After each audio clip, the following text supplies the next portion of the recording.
In 1896, King's College was founded in Remuera, Auckland. In 1922, the college relocated to the Otahuhu site, where we currently stand. So you may be curious about a master property plan and why now. The master property plan enables us to deliver a master property plan style both in terms of whole plant and individual buildings to excite and to accelerate that whole commitment to teaching and learning, to design spaces that are going to enable those skills and enable those dynamics that we seek for our students and for our staff.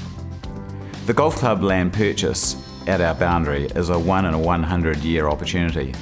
It enables us to think about how we deliver curriculum to our current students, but also enables future principals and future boards of the college to think about opportunities that they might want to take to expand the college, both in terms of its plant and in terms of its role.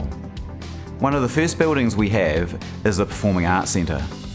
The current music block building will be demolished, and we'll put up, adjacent to the Great Hall building, a 2 or 3 story Performing Arts Centre. It will include an auditorium that can seat 300 students or audience. It will include music rehearsal rooms, a drama studio, green rooms, and a dance studio with sprung floor, glass, mirrors, and bars. This enables us to deliver the specialty demands of these courses.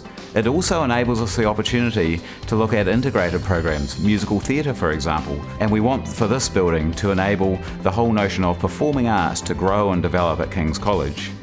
So the second area of our attention is in fact the central quad, the memorial building, the dining hall and the southern wing. You could imagine the quad as it stands right now being bounded by the Technology Centre and the Sciences buildings will make for a grander quad looking towards the south and the southeast.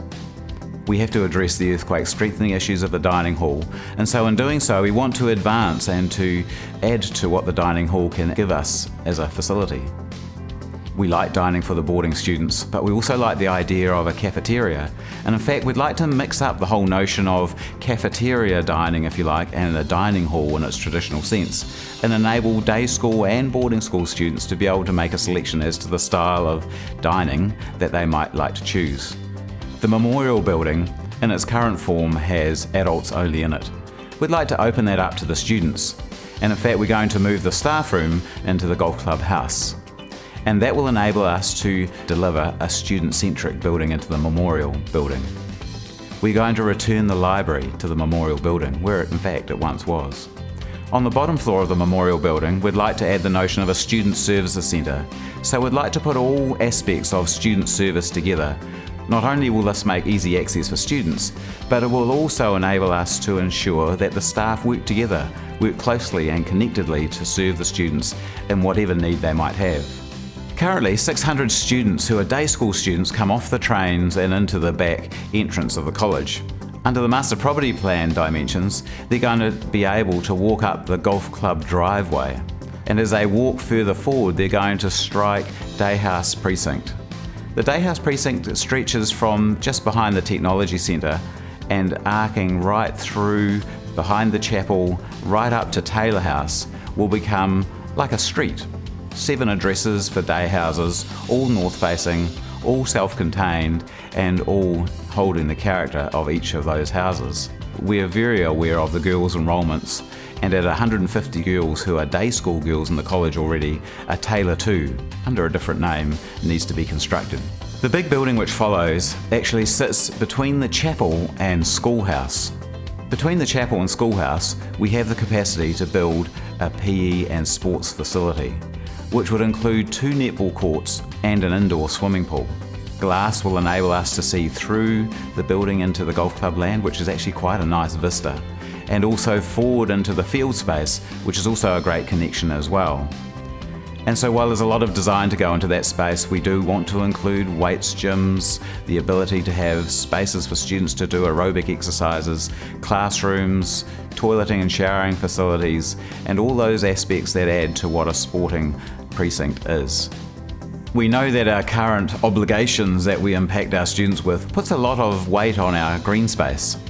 And what we're wanting to add beyond school is an astroturf of full proportion. We'd like to light it so that it can be used heavily for training, day and night, to enable less pressure on our greenfield space, but also another facility to add to the sporting offer of King's College. We'd like to develop the pavilion further, to make it a location for our archives, to make it a location for the KCOCA. So beyond the field, we want to develop and create a boarding house precinct. Schoolhouse kind of sits in the precinct and slightly outside it, but at present we know that we need to build either a new Parnell or a new Tipataki Lodge, and we'd like to locate that on the car park space that is directly at your left as you enter off Gulf Ave. So when you take a bird's eye view of King's College, you can see an academic precinct, pedestrian only, with senses of lanes and pathways and journeys that students will naturally take. One of the many discussion points that we've had in the design of a master property plan is that sense of tradition and kings being kings. We want to retain those dimensions through the master property plan of King's College. We want to hold that history and tradition. I think it is fair to say that actually we hold the chapel as the heart of the college. The sense of a spiritual heart, the central identity, retaining its ambience and its presence and its height in a master property plan, one that is centred, one that is our focus, and essentially and quintessentially is King's College. You'll be interested in timeframes.